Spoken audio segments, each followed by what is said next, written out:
mainstream media finally caught up on the Vic Mignogna situation, at least as far as the lawsuit goes. However, this is not the first time they've been involved in this stuff. It only takes a moment of Google searching to find that out. But I will give credit where it's due to start with. At least Newsweek was able to fix their title of their article over the weekend. I give them a little benefit of the doubt because this was a holiday weekend and all that good stuff. So the fact that they originally said Dragon Age instead of Dragon Ball, it's kind of funny. I was like, I don't remember, because Vic Mignogna has a very distinct voice.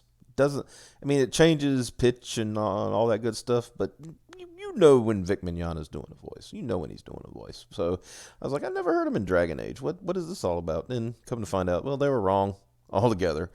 Good fact checking there, Newsweek, but they corrected it now, so it is what it is. But what I find funny is, like I said, this is not Newsweek's first time covering this. Here's an article from the 5th of February. Vic Mignogna no longer part of the RubyCast amid allegations. And once again, it's kind of a one-sided affair. We'll just talk about the allegations. Vic, of course, denies them and all that interesting stuff. As far as, when you say mainstream, I think Newsweek would probably be the closest to, quote, mainstream as you could actually get. And therein lies the other issues, because here's another example. Screen Rant also covered the lawsuit. Vic Mignogna files defamation lawsuit against Funimation, other voice actors. Now, what's funny about this is that they've also wrote this article on the 25th. Anime voice actor Vic Mignogna accused of sexual harassment. Now, I get it. It's a story, I understand that. But there was, the accusations still have not provided any proof. It's still very he said, she said. And that's the long short of it. What really gets into the weeds is when you look at Polygon. Now, Polygon released this article on the 19th, which most of them did, when the lawsuit was filed. Anime voice actor Vic Mignogna sues Funimation after sexual misconduct fallout. That's all well and good. Polygon probably has covered him the most, considering we have on the 11th of February, Funimation removes voice actor Vic Mignogna from anime while harassment allegations keep growing.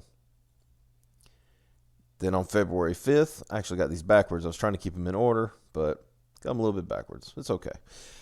Rooster Teeth cuts ties with anime voice actor Vic Mignogna amid harassment reports. And then this one, from January 25th, Dragon Ball Super Broly voice actor responds to sexual harassment homophobia claims. Though lots of allegations began to surface recently, some goes back as far as 2010. Now, that's all well and good, but some people have tried to claim it's gone back for 30 years, even further back than when Vic was actually doing voice acting, which is kind of hilarious. Like I said, this isn't my first rodeo. I understand. The media is not going to tell the whole story because it's not good for clicks. And in some cases, especially with Polygon, they don't really care about the actual story, what the real story is.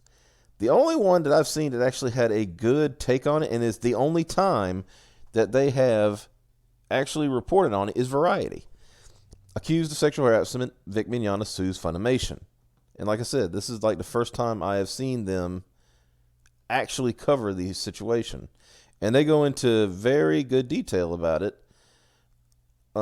discussing this. They show the lawsuit papers and, things of that nature. The only thing that I think that bugs me is they didn't show many of Vic's statements, which I think would have been, like I said, they always go with, I would like to sincerely apologize. And then, once again, here's an apology. I would like to sincerely apologize to anyone who ever felt my interaction with them, a hug or a kiss on the cheek or forehead, was crossing the line. Never has he admitted to sexually assaulting anybody or anything of that nature. Understandable. Now, what am I getting at with this? Is some people, the mainstream media is covering this. That is not usually good thing because they always have their own bent on the story. I mean, like I said, Newsweek had they had the title wrong, for God's sake, and I think they had a few of the names wrong. I think they called Ron Toye Ronald Roland. I was like, well, that's a new guy. I never heard of Roland. Is that Ron's brother? I'm not gonna make. I was about to make a joke, but I'm not gonna say anything. That wouldn't be that wouldn't be good in this situation.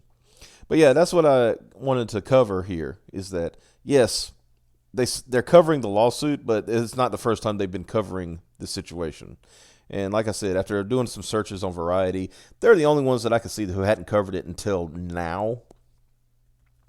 And I'm not even going to pull up IO9 or Anime News Network coverage because that's all biased. And especially Anime News Network, they don't even want to discussion on the forums. They won't allow links to other information because they feel it's, harassment and all that other jazz.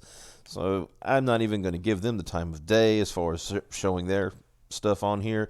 If they can't afford to other people, when they show information, that doesn't match up with what they have claimed, then why should I give them any platform?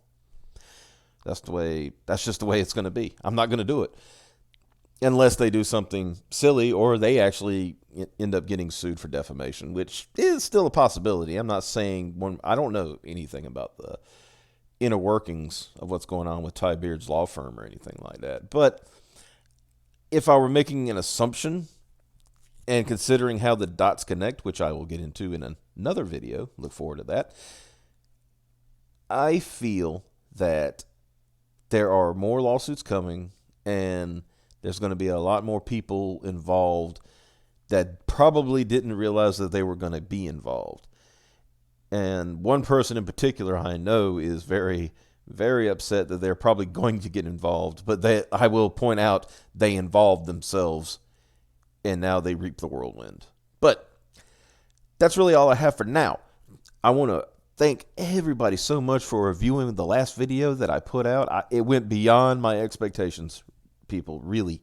I am so happy. I'm so thankful, so grateful. So grateful for all the new subs that I have. I hope to continue doing this kind of information. It won't always be about, Vic. It will be about other things that I enjoy.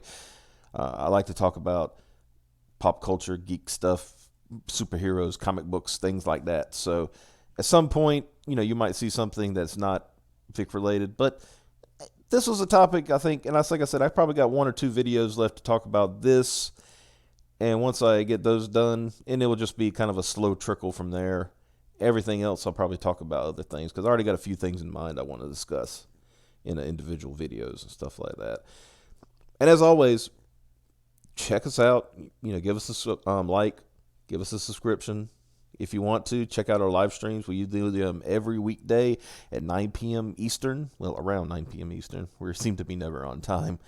But yeah, if you want to check us out on live stream, just tune in. We usually go over stuff like this, and probably because I have my co-hosts and stuff, so we can kind of fire back and forth. Yeah, I think it's pretty entertaining.